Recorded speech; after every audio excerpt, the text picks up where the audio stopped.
Es un gusto poder saludarlos. Para mí es un verdadero honor poder hablar de estos temas que de por sí son bastante importantes. El primero de ellos es el Estado de Derecho. Hablar de Estado de Derecho es muy interesante porque es un concepto que parece que fuera una llave que sirve para abrir varias puertas. Hoy todo el mundo utiliza el concepto de Estado de Derecho. Por ejemplo, en el contexto y la coyuntura que está viviendo el país actualmente, en un nivel muy general podemos decir que un Estado de Derecho es un Estado que se articula a través de normas jurídicas y en el cual, en efecto, esas normas que sirven para organizar al poder y para articular las relaciones del poder con los ciudadanos y de estos entre sí. Se observan, funcionan y son eficaces. Pero ¿cuál es el problema? El problema es que el contenido de estas normas jurídicas en la que se modulan esas relaciones entre los poderes y entre los poderes y los gobernados pueden ser muy distintas. Y creo que allí es donde tiene sentido decir que no todos los estados de derecho son iguales.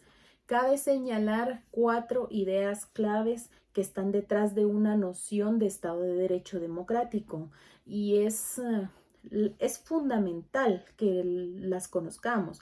El primero de ellos es el principio de división de poderes.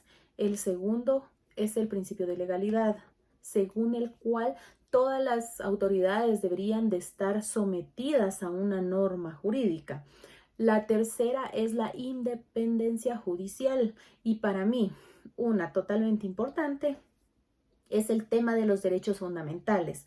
No se puede entender el Estado de Derecho sin una concepción amplia, profunda de los derechos humanos, de los derechos fundamentales garantizados, no solamente reconocidos en la Constitución, sino, por supuesto, con las debidas garantías para su protección.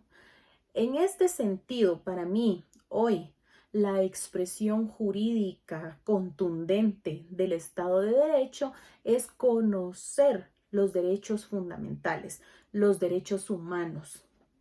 Los derechos fundamentales, ¿cómo se articulan con el Estado de Derecho? Pues bien, hablemos de esto. Aquí podríamos definir cuáles son los elementos que distinguen a un concepto de Estado de Derecho que está vinculado con el constitucionalismo democrático, que es un constitucionalismo de los derechos humanos, de los derechos fundamentales. Yo diría que los derechos humanos son el eje central, el rasgo distintivo, el elemento fundamental, el núcleo esencial de una noción de Estado de Derecho, que se articula bajo estas premisas del constitucionalismo democrático. Y esa es la noción de Estado de Derecho que hay que defender, que hay que promover y que en lo personal es la que más me convence.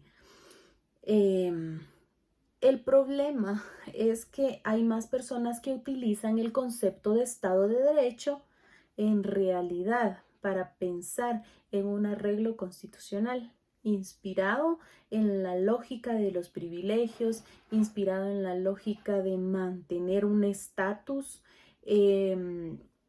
coavigente y inspirado en una noción de autoridad muy orientada hacia la utilización de la fuerza pública como instrumento de, digamos, control y como instrumento para adoptar de vigencia ese arreglo institucional. Y creo que hoy es muy importante advertir que cuando se habla de Estado de Derecho, las personas deben decir con mucha claridad si estamos hablando de un Estado de Derecho o de un Estado de derecha. Yo considero que las políticas y los discursos de estos últimos años en relación con el tema que estamos tocando están más bien orientadas a esta lógica, a un Estado de derecha más que a un Estado de derecho.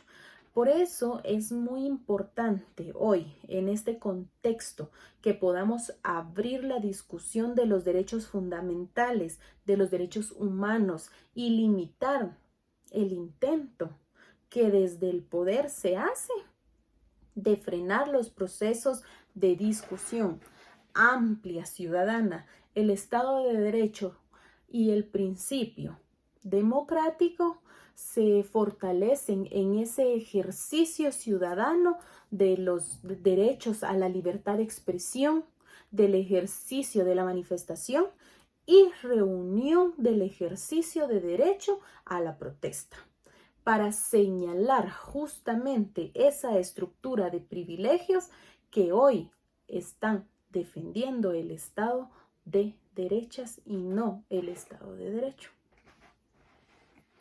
De la mano del Estado de derecho vienen lo que son las garantías constitucionales. Todo esto lo hemos aprendido en el curso de Derecho Constitucional 1. Nos enseñan la importancia de la Constitución, de conocerla, de aprenderla, de conocer los derechos fundamentales que en ella están contenidos. Y por supuesto, no debemos confundir las garantías constitucionales con las garantías fundamentales.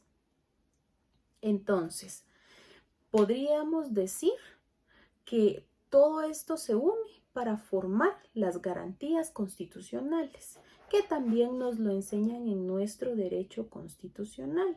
Recordemos que nuestra Constitución se divide en 3 partes, donde se establecen los derechos humanos, la sección donde se garantiza al Estado y la otra que es la que vamos a abordar.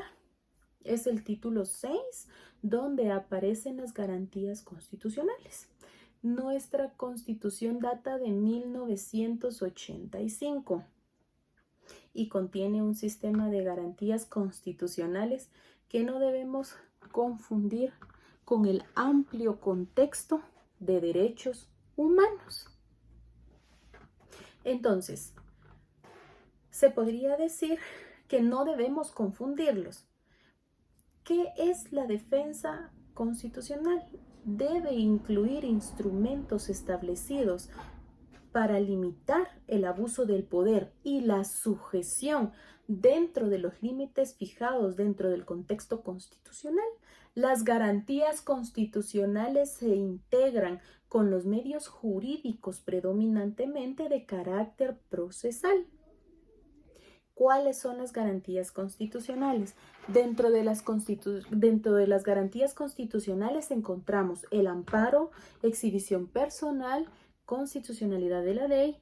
Esta se divide en 2, en constitucionalidad de carácter concreto y constitucionalidad general.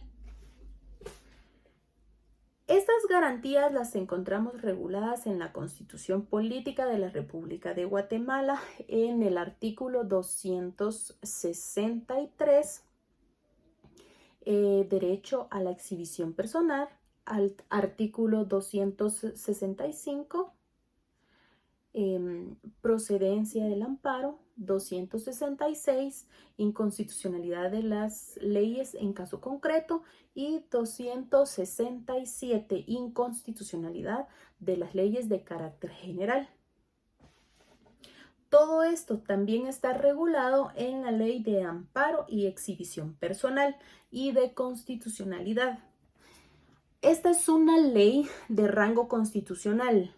Ya las desarrolla más ampliamente y por supuesto la Corte de Constitucionalidad, que en este caso es el órgano máximo de interpretación de la Constitución, también ha creado algunos acuerdos y algunos autoacordados que también tienen que estar dentro de esta ley. Vamos a hablar del amparo. El amparo es un instrumento procesal interno sustanciado ante el Tribunal Constitucional, que tiene por objeto el objeto de la protección de los derechos fundamentales y las libertades públicas reconocidas en los artículos de la Constitución, frente a los actos lesivos potenciales o actuales de los poderes públicos en cualquiera de sus modalidades. El amparo en la Constitución Política de la República de Guatemala, en su artículo 265, incluye el amparo con el fin de proteger a las personas contra las amenazas de violaciones a sus derechos o para restaurar el imperio de los mismos. Cuando la violación hubiere ocurrido, no hay ámbito que no sea susceptible de amparo. En la Ley de Amparo y Exhibición Personal, en su artículo 8 dispone el objeto del amparo.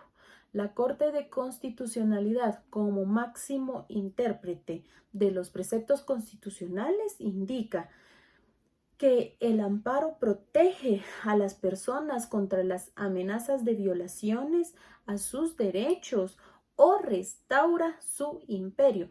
Cuando la violación hubiere ocurrido, procede siempre que las leyes y disposiciones, resoluciones o actas de autoridad lleven implícito una amenaza, restricción o violación a los derechos que la Constitución y las leyes garantizan. La exhibición personal la podemos encontrar en tratados internacionales, como la Declaración Americana de los Derechos Humanos y Deberes del Hombre, en su artículo 15, inciso 3. Declaración Universal de Derechos Humanos, artículo 8. Pacto Internacional de Derechos Civiles y Políticos, artículo 9. Convención Americana sobre Derechos Humanos, artículo 7.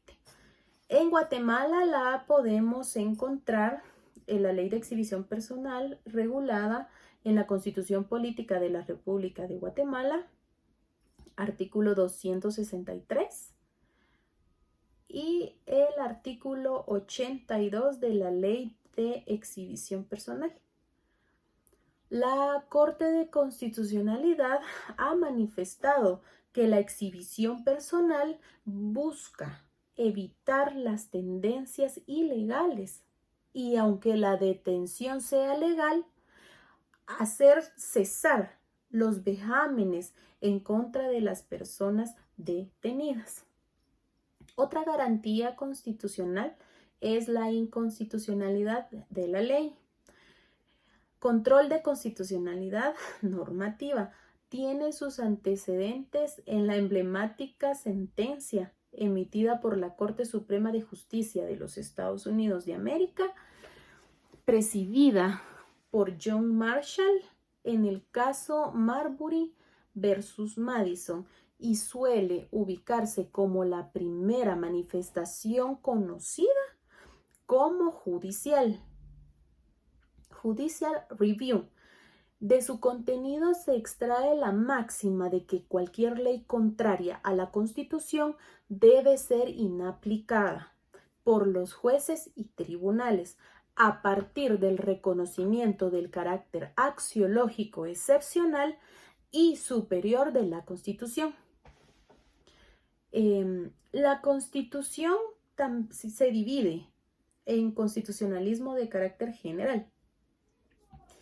Esto es, las acciones en contra de la ley, reglamentos o disposiciones de carácter general que tengan vicio parcial o total de constitucionalidad se plantearán directamente ante el Tribunal o Corte de Constitucionalidad, artículo 267 de la Constitución y 133 de la Ley de Exhibición Personal. Sí, yo creo que sí es ese. De amparo y exhibición personal, sí. La inconstitucionalidad de la ley en casos concretos. Los titulares de los órganos jurisdiccionales tienen la obligación de observar siempre el debido respeto y aplicación de la Constitución, velando por su supremacía. Por lo tanto, cualquier ciudadano tiene derecho a instar que esta premisa se cumpla efectivamente para así poder lograr el bien común.